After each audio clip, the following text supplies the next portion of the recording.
চলো, তো আমরা এখন বেরোচ্ছি। ঠিক আছে, থ্যাংক ইউ। হ্যাঁ, আমরা বেরিয়ে গেছি। দাদা কোথায়? কই, ফোন দাও, ফোন দাও। বাইরে আছে মেবি। তোমাদের এই গার্ডেনটা পুরো দেখাতে পারিনি। ওই যে সুইমিং পুল বাইরে আছে, কি দেখো, ওই যে সুইমিং পুল, গার্ডেন, তো পুরোটা দেখানো হয়নি। এই যে রিসর্টটা। তো আমরা এখন বেরিয়ে যাচ্ছি, কিছু জায়গা ঘোরার বাকি, ওগুলো ঘুরে।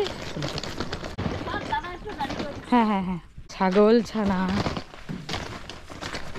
আমাদের একটা ব্যাগ বেড়ে গেছে, একটা ব্যাগ সামনে দিই, একটা সামনে দিলে আমাদের সুবিধা হবে বসতে। সাইডে সাইডে। দাদা ব্রেকফাস্ট করেছো? হ্যাঁ চলো। এখানে ভাড়া ছিল, ভাড়াটা নামিয়ে আমরা বললাম যে রিটার্ন যাবো না, এদিকেই চলে আসি। আচ্ছা, আর অনেক দূর তো না? হ্যাঁ অনেক দূর তো, বারবার যাওয়া আসা। তো দাদা এসে গেছে আমাদের নিতে। তো বাকি যেগুলো ঘোরার জায়গা ওইগুলো আমরা ঘুরে স্টেশনে চলে যাবো আজকে। Hey guys, welcome back to my channel. আমরা ভালো আছি, আশা করি তোমরাও খুব ভালো আছো। তোমরা দেখেছো আগের ভিডিওতে আমরা অনেক কিছু জায়গা ভিজিট করতে পারিনি। আজকে সেই কিছু কিছু জায়গাগুলো ভিজিট করব। তার মধ্যে 3টে জায়গায় আছে ভিজিট করার বাকি আছে। তো আমাদের হাতে কম সময় ছিল, তাও অনেকগুলো জায়গা আমরা ছেড়ে দিয়েছি। তো আশা করছি এর পরের বারে যখন আসবো সেগুলো পুরো কভার করে তোমাদের ভিডিওটা দিতে পারবো। তো তোমরা যারা আমার চ্যানেল এখনো সাবস্ক্রাইব করোনি তারা প্লিজ সাবস্ক্রাইব করো, লাইক করো, শেয়ার করো, আর কমেন্ট করে অবশ্যই জানা আমাদের ভিডিও তোমাদের কিরকম দেখতে লাগছে। আর এই ভিডিওটা পুরোটা দেখতে থাকো। ভালো হয়েছে বৃষ্টিটা কালকে হয়নি, বলে অসুবিধা হয়ে যেত না দাদা। দেওয়ালে কার কাজ করা,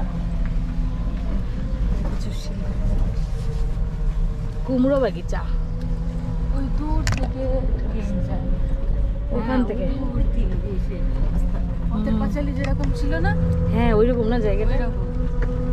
এখানে শুটিং হয়নি তো আবার? হতেও পারে, হতেও পারে। এই যে সেই গাছগুলো আছে, না না ওই গাছে তো বাগিচা হতেও পারে। পথের পাঁচালী আমি জন্মানোর আগে হয়েছে।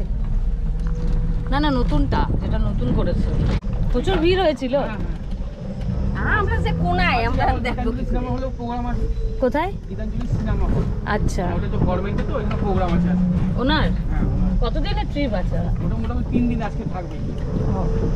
কালকে এসছে, কালকে ডাকবালা মাঠে প্রোগ্রাম ছিল, আছে গীতাঞ্জলি। তারপরের দিন হবে আমার পুজোতে, যেটা বললাম গভর্নমেন্ট। হ্যাঁ হ্যাঁ হ্যাঁ, আচ্ছা। দাদা তোমরা যোগকে চেনো? যোগ লোক, হ্যাঁ হ্যাঁ তোমাদের এখানে হয় না? বাঁশ বাগিচা টাগিচায় বৃষ্টির সময়? হ্যাঁ, এই আমাদের টাউন থেকে নেই। কি বলে ভাই এগুলোকে? দাদা খড় খড় খড় খড়। সবাইকে টাটা, বাই বাই।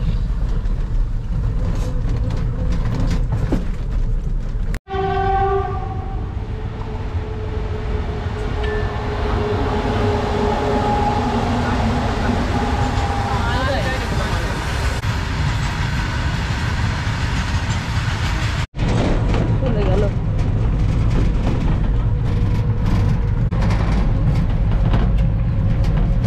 আম বাগান।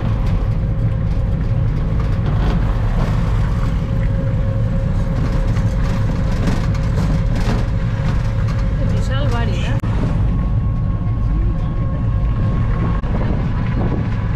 সবুজ সবুজ মাঠ, মাঠ ঘাট। নিন টাকাটা না।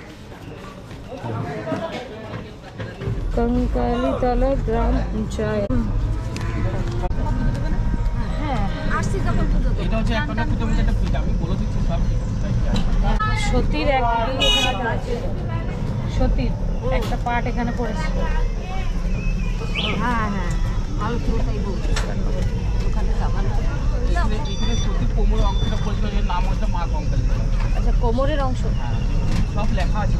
আর আমরা এই প্রথম এইটা ভিজিট করছি, এত সুন্দর একটা মন্দির। আমরা ভিজিট করার পরে জানাবো, আমার এখনই ভালো লাগছে। পুরাতন সাধু সন্ন্যাসী ছিলেন, তাদের সমাজ। তাদেরকে তো পুরানো হয় না, তাদেরকে মাটিতে সমাজ।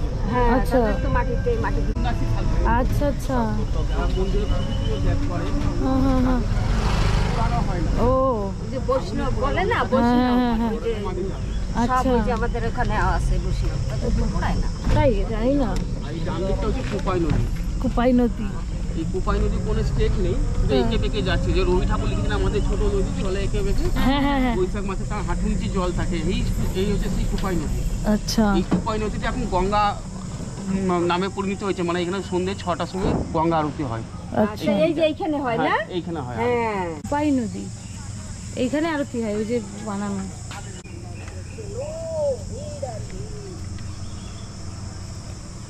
তো এইটা হলো কোপাই নদী, আর এখানে সন্ধেবেলা আসলে আরতি হয়। কিন্তু আমরা তো সন্ধে আসতে পারিনি, সন্ধেবেলা আমরা কালকে অন্য জায়গায় ছিলাম, সময়ের অভাবে আমরা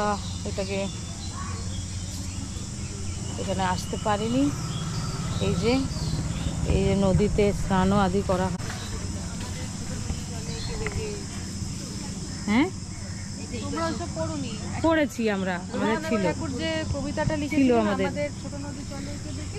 ছিল যে রবীন্দ্রনাথ ঠাকুরের যে একটা কবিতা আছে, আমাদের ছোট নদী চলে এঁকে বেঁকে, এইটার উপরেই করে লেখা হয়েছে। কারণ এটা সিধা না, এটা এরকম একা বেঁকা আছে, ওখান থেকে আসছে, ওখান থেকে এসে আবার এখান থেকে এরকম গিয়ে আবার এটা ওই দিকে চলে গেছে, আবার ওই দিকে চলে গেছে। তো এই নদীটা ভাবটা নিয়ে কবিতাটা লেখা হয়েছে। আর সন্ধেবেলা এই যে দেখছো বানানো, এখানে হয় আরতি। এই যে আছে, তো সন্ধেবেলা আমরা আসতে পারলাম না, পুড়ে যাচ্ছে।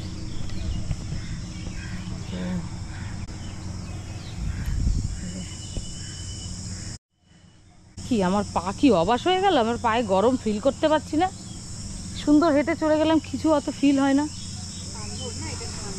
এই যে একটা শিব ঠাকুরের মূর্তি আছে, তো ফ্রেন্ডস আমাদের যখন সতী মাকে বিভিন্ন 51 অঙ্গে বিভাজিত উনি হয়ে যান, করা হয়, তখন একটা ভাগ এখানে এসে পড়েছে। তার জন্য এখানের নাম কঙ্কালী দেবী মন্দির নাম দেওয়া হয়েছে। আর ওনার যে কোমরের অংশটা এখানে এই জায়গায় এসে পড়েছিল। তো তারপর থেকে এখানে একটা মন্দির স্থাপিত হয়েছে, আর কঙ্কালী দেবী মন্দির নামে এটাকে করা হয়। চলো আমরা এখন গিয়ে দেখি ভিতরে। অনেক ভাবুক হয়ে যাচ্ছি আমরা, এরকম একটা জায়গায় এসে খুবই ভালো লাগছে। বলো। চলো। রে কি ব্যাপার, ঘুমাচ্ছ? কই দাদা?